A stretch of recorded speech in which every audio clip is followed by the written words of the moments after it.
My name is Mike Preisner. I joined the Army, left for basic training on my 18th birthday in June of 2001. I was assigned to the 10th Mountain Division, and in March of 2003, I was attached to the 173rd Airborne Brigade and deployed to northern Iraq.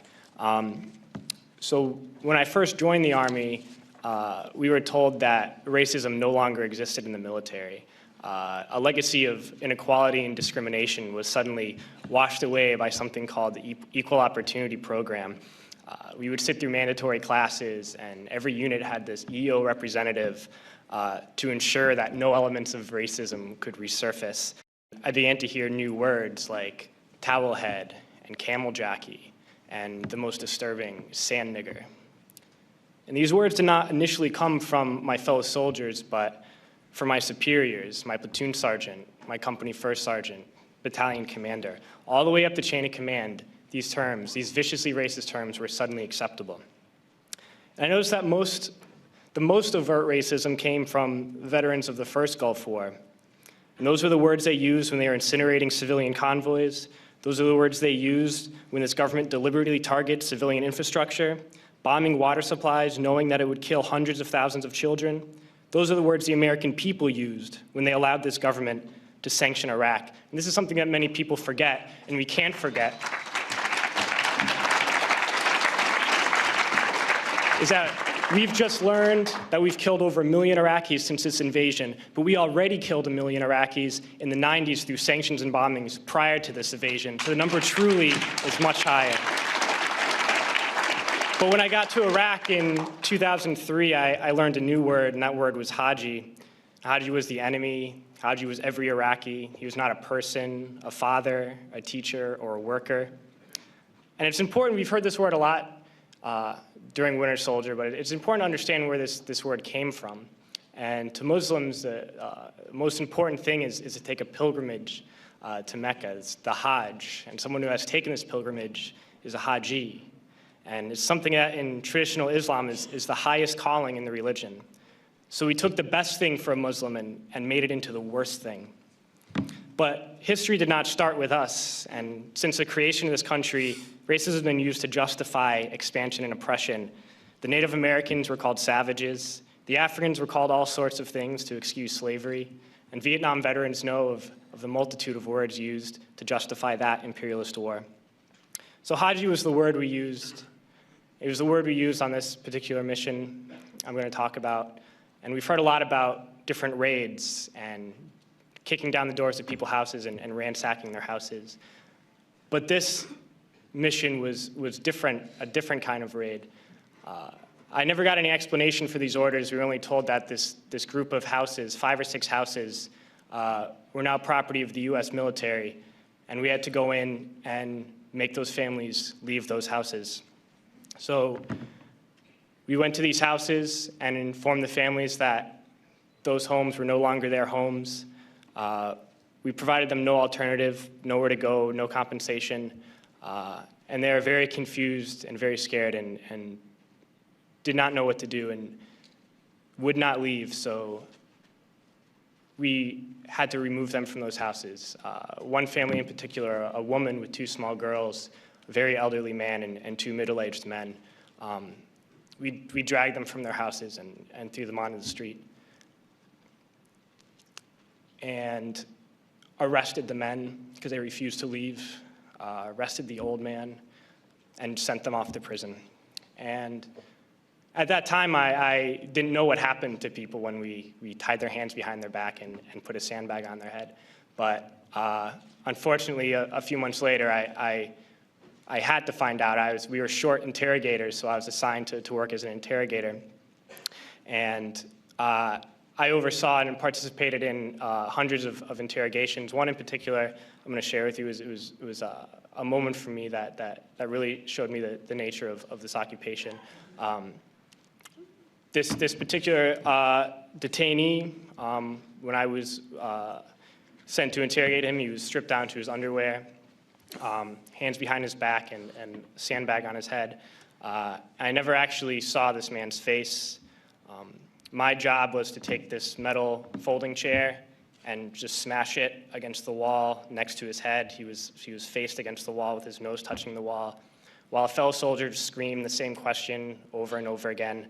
No matter what his answer, my job was to slam the chair against his wall. We did this until basically we got tired, and I was told to make sure he stood against the wall for however long, and I was guarding this prisoner, and my job was to make sure he kept standing up, but something was wrong with his leg. He was injured, and he kept falling to the ground. And the sergeant in charge would come and tell me to get him up off his feet. So I'd have to pick him up and put him against the wall. And he kept going down. I just have to keep pulling him up and putting him against the wall. And my sergeant came along, and he was upset with me for not, continue to stand. He picked him up and slammed him against the wall several times. And then he left, and when the man went down on the ground again, I noticed blood pouring down from under the sandbag. And so I let him sit, and when I noticed my sergeant coming again, I would tell him quickly to stand up. And then I realized that I was supposed to be guarding my unit from this detainee, and at that point I realized I was guarding the detainee from my unit. And I tried hard to be proud of my service, but all I could feel was shame, and racism could no longer mask the reality of the occupation. These were people, these were human beings. I've since been plagued by guilt anytime I see an elderly man, like the one who couldn't walk, who we rolled onto a stretcher and told the Iraqi police to take him away. I feel guilt anytime I see a mother with her children, like the one who cried hysterically and screamed that we are worse than Saddam as we forced her from her home. I feel guilt anytime I see a young girl, like the one I grabbed by the arm and dragged into the street. We were told we were fighting terrorists. The real terrorist was me, and the real terrorism is this occupation. Racism within the military has long been an important tool to justify the destruction and occupation of another country. It has long been used to justify the killing, subjugation, and torture of another people. Racism is a vital weapon employed by this government. It is a more important weapon than a rifle, a tank, a bomber, or a battleship. It is more destructive than an artillery shell, or a bunker buster, or a Tomahawk missile. While all those weapons are created and owned by this government, they are harmless without people willing to use them. Those who send us to war do not have to pull a trigger or lob a mortar round. They do not have to fight the war, they merely have to sell the war. They need a public who is willing to send their soldiers into harm's way. They need soldiers who are willing to kill and be killed without question. They can spend millions on a single bomb, but that bomb only becomes a weapon when the ranks in the military are willing to follow orders to use it. They can send every last soldier anywhere on earth, but there will only be a war if soldiers are willing to fight. And the ruling class, the billionaires who profit from human suffering, who care only about expanding their wealth, controlling the world economy, understand that their power lies only in their ability to convince us that war, oppression, and exploitation is in our interest. They understand that their wealth is dependent on their ability to convince the working class to die to control the market of another country. And convincing us to kill and die is based on their ability to make us think that we are somehow superior. Soldiers, sailors, Marines, airmen have nothing to gain from this occupation. The vast majority of people living in the US have nothing to gain from this occupation. In fact, not only do we have nothing to gain, but we suffer more because of it. We lose limbs, endure trauma, and give our lives. Our families have to watch flag-draped coffins lowered into the earth. Millions in this country without health care, jobs, or access to education must watch this government squander over $450 million a day on this occupation.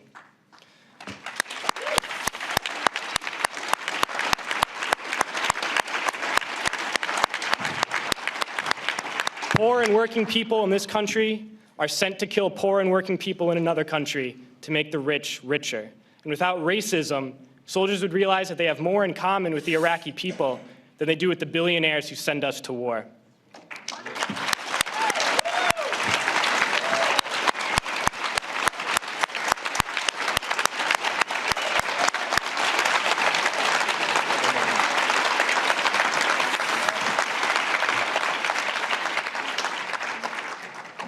I threw families onto the street in Iraq. only to come home and find families thrown onto the street in this country, in this tragic and unnecessary foreclosure crisis. And we need to wake up and realize that our real enemies are not in some distant land. They're not people whose names we don't know and cultures we don't understand. The enemy is people we know very well and people we can identify. The enemy is a system that wages war when it's profitable. The enemy is the CEOs who lay us off from our jobs when it's profitable. It's the insurance companies who deny us health care when it's profitable. It's the banks who take away our homes when it's profitable. Our enemy is not 5,000 miles away. They are right here at home. And if we organize and fight with our sisters and brothers, we can stop this war, we can stop this government, and we can create a better world.